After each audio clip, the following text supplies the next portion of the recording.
কেৱল দম্ভালি নহয় কথামতে কাম। বীৰ লাচিত সেনা অসম তিনিচুকীয়া জিলা সমিতিৰ সৈনিক তথা সাংগঠনিক সচিব অভিষেক বৰাৰ নতুন জীৱনৰ সংগ্ৰাম। চাহনগৰী ডুমডুমা চহৰৰ নেহৰু ৰোডত অৱস্থিত পাটোৱাৰী কমপ্লেক্সত ট্ৰেন্স হাব নামৰ পুৰুষৰ সকলো ধৰণৰ উন্নত মানদণ্ডৰ এখনি কাপোৰৰ বিপণী আজিৰে পৰা আৰম্ভ কৰিছে। পুৱাই ভকতবৃন্দসকলৰ নাম প্ৰসংগ আদিৰে আৰম্ভ হোৱা বিপণীখনৰ শুভ উদ্বোধনী অনুষ্ঠানত উপস্থিত থাকে বীৰ লাচিত সেনা অসম তিনিচুকীয়া জিলা সমিতিৰ মুখ্য সচিব অনুপ মৰাণকে প্ৰমুখ্য কৰি বীৰ লাচিত সেনা অসম তিনিচুকীয়া জিলাৰ কেইবাখনো আঞ্চলিক সমিতিৰ সৈনিকসকল। অভিষেক বৰাৰ এনেধৰণৰ সুন্দৰ নিদৰ্শনৰ বাবে উঠি অহা নৱপ্ৰজন্মক ন উদ্যমেৰে উৎসাহিত কৰিব বুলি উপস্থিত থকা গণ্যমান্য ব্যক্তিসকলে আশা প্ৰকাশ কৰিছে। এখন সংগ্ৰামৰ লগত জড়িত হৈ আছোঁ। জাতীয় জীৱনক আমি নেতৃত্ব প্ৰদান কৰি আছোঁ আৰু বিভিন্ন সময়ত আপোনালোকৰ সংবাদ মাধ্যমৰ জৰিয়তে আমি সমগ্ৰ অসমবাসী ৰাইজক কৈ আহিছোঁ যে পথাৰ আমাৰ, বজাৰ আমাৰ, আৰু পথাৰ দখল নকৰিলে আচলতে জাতিটো জীয়াই নাথাকে।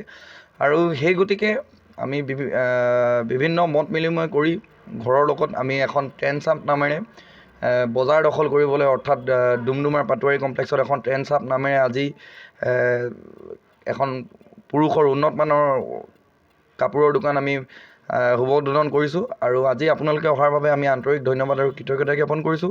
ইয়াৰ লগতে সমূহ ডুমডুমাবাসী আৰু তিনিচুকীয়াবাসী ৰাইজক আমি ক'ব বিচাৰিছোঁ, বিভিন্ন ধৰণৰ পুৰুষসকলৰ উন্নত মানৰ আমি কাপোৰ আপোনালোকক যোগান ধৰিবলৈ চেষ্টা কৰিম খুব কম দামত। আৰু ইয়াৰ লগতে আমি এটা কথা স্পষ্টকৈ ক'ব লাগিব, নিশ্চয়কৈ বৰ্তমানৰ সময়ত যদি এটা জাতিৰ তেতিয়াহে আমি নিশ্চয়কৈ ভাবোঁ যে আচলতে জাতিটো ৰক্ষা হ'ব। আৰু এটা কথা স্পষ্টকৈ কৈ দিব বিচাৰিছোঁ যে যি সময়ত বিজেপি নেতৃত্বাধীন চৰকাৰখনে বিভিন্ন সময়ত কৈ আহিছে যে কৰ্ম সংস্থাপনৰ কথা, আৰু সেই সময়ত আমি ক'ব বিচাৰিছোঁ যে বৰ্তমান যুৱক যুৱতীসকলে চাকৰিৰ ক্ষেত্ৰতে অকল লাগি নাথাকি বৰ্তমানৰ সময়ত কিন্তু ব্যৱসায়িক দিশটোত ভৰি দিব লাগে বুলি নিশ্চয়কৈ আমি আহ্বান জনাম।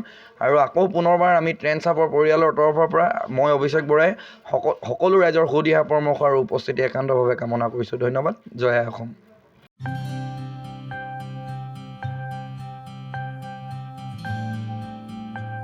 তিনিচুকীয়াৰ পৰা অজয় শৰ্মাৰ ৰিপৰ্ট, টাইম অফ আছাম।